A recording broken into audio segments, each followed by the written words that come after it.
When the great candlesticks leading the procession stopped, they were like those stars in the heavens that guide us. Everyone else stopped. And then ones followed directly behind those lights, turned around to face the chariot, and one of them, as though sent from heaven, sang, Vieni, sponsa de libeno, 3 times, and all the others followed him in singing. And as all the blessed will rise up from their tombs at the sound of the final trumpet, singing alleluias with their new bodies, so there above that glorious chariot 100 heavenly spirits rose up, ad vocem tante sinis, shouting together, while sending up a rain of flowers into the air. Just before sunrise, I have watched the entire eastern horizon turn rose in color as the early morning mists allow one to look unguarded at the rising sun. So now, within the rains of flowers that fell up from the angel's hands, then fluttered down upon the chariot, there appeared a lady. Her white veil was crowned with olive leaves. Her cloak was green, and her gown was the color of living flame. Let me tell you now, though many years had passed since I stood before her, trembling and stunned by her beauty, within my spirit I was once again prostrate before her. The power of her love. No sooner was I struck again by the high virtue I had known as a young man than I turned to my left with the confidence of a frightened child, as though to its mother saying to my dear Virgil, there isn't a single drop of blood within me that doesn't tremble now. I know the signs of this ancient flame, but Virgil was gone. There we were, left without him. Virgil, my sweet father. It was you to whom I entrusted my soul that I might find salvation. Nothing in this paradise around me, lost by our ancient mother, could keep my face, once washed in the dew far below, dry from the tears I now shed. Dante, though Virgil has left you, do not weep. Soon you will weep from another wound. But do not weep yet. I turned around quickly when I heard my name called, like an admiral who, whether in the bow or the stern, watches and encourages his men working on nearby ships. So I saw standing at the chariot's left rail a lady who appeared amid that downpour of angels' flowers, looking at me from across the stream, though I couldn't get a clear view of her because of the veil that covered her head. Crowned with Minerva's leaves, I could sense her stern, regal stare as she continued to speak like someone who saves for the end their harshest words. Look at me. Yes, look here. I am Beatrice. Have you finally decided to climb this mountain? Have you finally discovered that here one can be happy? Hearing her address me like that, I lowered my head and focused on the stream there in front of me. But there was my shamed face looking back at me, so I looked at the grass. She was the angry mother, and in guilt I stood there before her, like an abject child, hearing her harsh words that weren't yet gentle.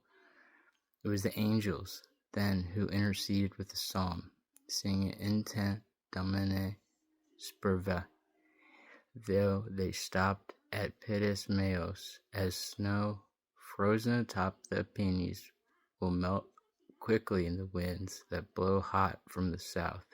Just so were tears and sighs, frozen within me until I heard the singing of these angels, whose music is tuned to the heavenly spirit, and when I felt the pity in what they sang, as though they said, Dear lady, why do you shame him like this? Only then did my heart break the ice that held it firm, and I burst forth with great cries of anguish. But standing there in that chariot, unmoved, she addressed herself to those pitying angels. Since you see the light of the eternal day, nothing on earth can be hidden from your sight. So my purpose in speaking to you is to make that man over there see the truth, and grieve in the measure with his guilt.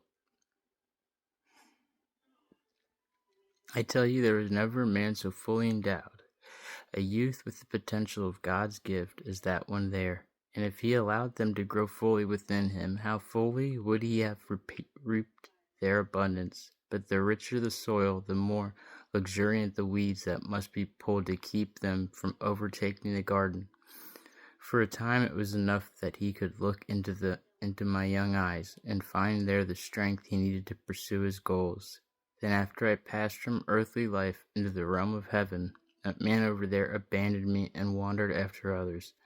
I became more beautiful, more virtuous in that new life, but he loved me less and no longer took pleasure in me. As a result, he strayed from the path of truth in pursuit of lesser things, which can never give what they promise.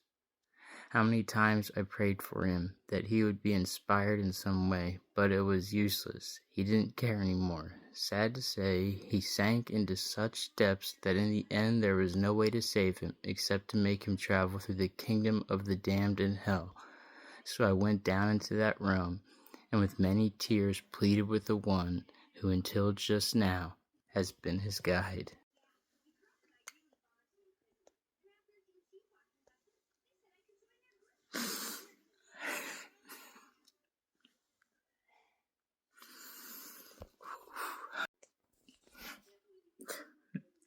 This is from a book called The Divine Comedy.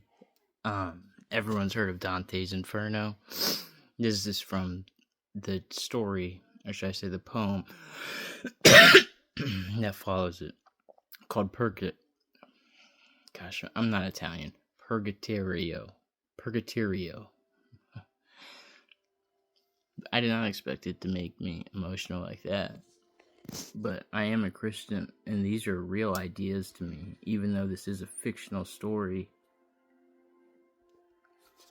Virgil, from the beginning, we were told, cannot make it to heaven, but he crossed through the final stage of pain with him so that Dante could become a better person. And if that isn't what the best kind of teacher is,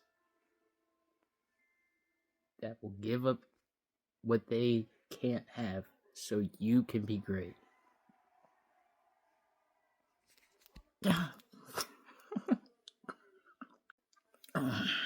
And then when he sees Beatrice, the shame he feels that she went and pulled him out of the depths of hell to rescue him.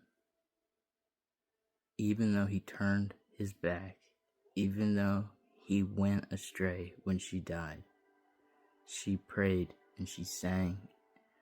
She went through the kingdom of the damned for him.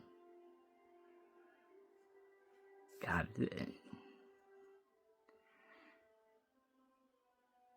read the book.